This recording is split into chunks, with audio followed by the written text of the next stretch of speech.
Magandang araw mga kaibigan. Bigyan natin ng reaction opinion itong post ng Inquirer.net 36 minutes ago. Breaking! The COMELEC 2nd Division has decided to cancel the registration of Duterte Youth Party List. According to COMELEC Chairman George Erwin Garcia, the decision is still not yet final as the party list can file their appeal within 5 days via Dayan Sampang. Okay, so yan, breaking news. So, grabe, no? Second highest votes itong party list ng Duterte. If I'm not mistaken, 2.4 million ang nakuha nilang boto.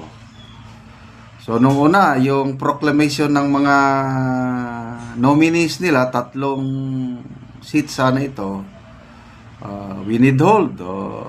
Wala, hindi natuloy. Ngayon, hindi naman may paliwanag. Breaking news lang kasi ito. Ano bang dahilan? Ang tagal ng party list ito, 2016 pate. So, dumaan na siya 2016, nanalo na siya 2019, 2022. So, pang-apat na eleksyon na ito. So, ngayon pa na cancel ang kanyang registration. Kung maalala ninyo, 2 or 3 days before election, noong May 12, ang Duterte Youth Party List Chairman Cardema nag-file ng impeachment complaint laban kay Pangulong Marcos Jr. Kaya lang hindi tinanggap ng Kamara. So, naudlot o naantala.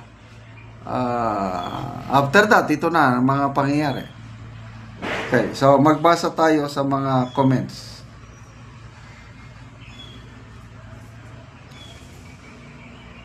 Telma Akende Torres, kilala ko ito, pinsan ko ito. Grabe na to. Basta Duterte, gagawan talaga ng masamang issue. Bakit? Takot kayo? Siguro masama intentions ninyo. Ricky de Gracia. It seems that the main objective of this party list is to protect the Duterte.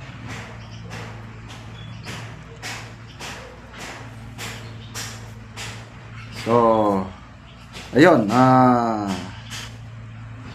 mixed reaction. May good decision, make it final. Ayun, so anyway, mag-appeal pa naman sila, but I doubt yung appeal na yan kung i-reconsider. Opinion ko lang ito, wala na.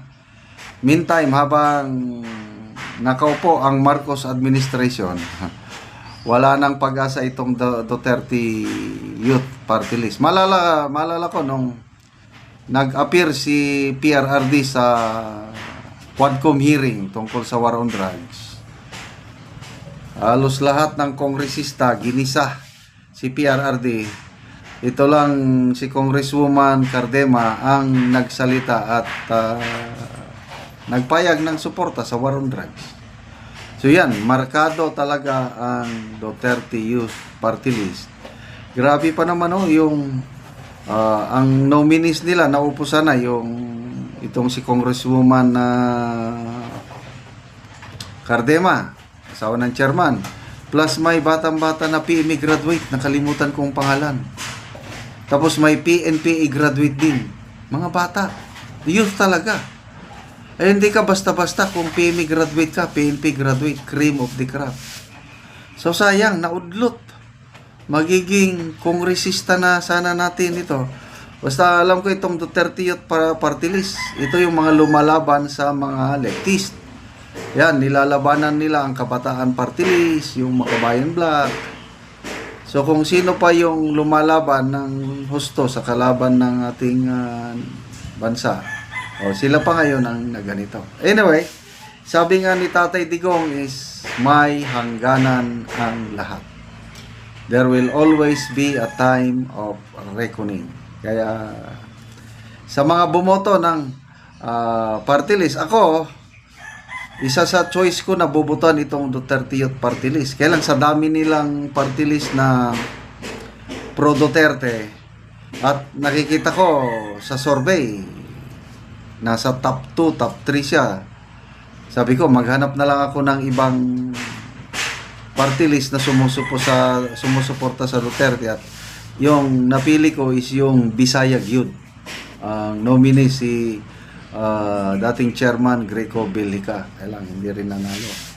Anyway, may kanya-kanyang panahon. So,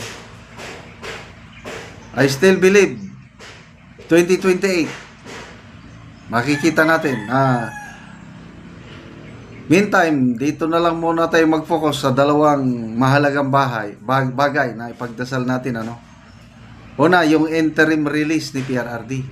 To me, napaka-importante niyan dahil nakikita ko talagang mahirap yung kalagayan ni PRRD. May post na nabasa ko na statement ni Congressman Pulong, pumayat daw si PRRD. Kasi nandun sa dihig ngayon si Congressman Pulong, pumayat. So, sana hindi na magtatagal, pagdasal po natin na ma-approve ng ICC yung interim release para makalabas siya, mapunta siya sa isang bansa na kung saan malaya siya. Kasi, to me, does not deserve na nasa kulungan dahil wala namang crimes against humanity. Sabi nga ni former Soldier Guevara na ang war on drugs hindi considered na crimes against humanity. Ilan lang yung alleged victims? 43 lang. Yung pinagmamalaki nila na 30,000, wala. Hindi sila makapag-produce. Nananawagan pa sila ngayon ng mga alleged biktima na mag-report kay Attorney Conte. So, 43 lang. Mas madami pa yung biktima ng Maguindanao Massacre. Ilan yun? 54 or 58? So, yan. Sana makakalaya na si Tatay Digong. And then after that, itong impeachment case ni VP Sara matapos na. Na ako naniniwala, ready to bloodbath ang mga abogado. And of course, by 2028, ito na. Uupo ang ating minamahal na VP Inday Sara. Yan. Panahon na ng Duterte Youth Party List to shine again. Okay, salamat mga kaibigan sa inyong pagsubaybay sa ating channel. Nakakatulong kayo ng malaki sa tribong Talandig ng Bukidnon.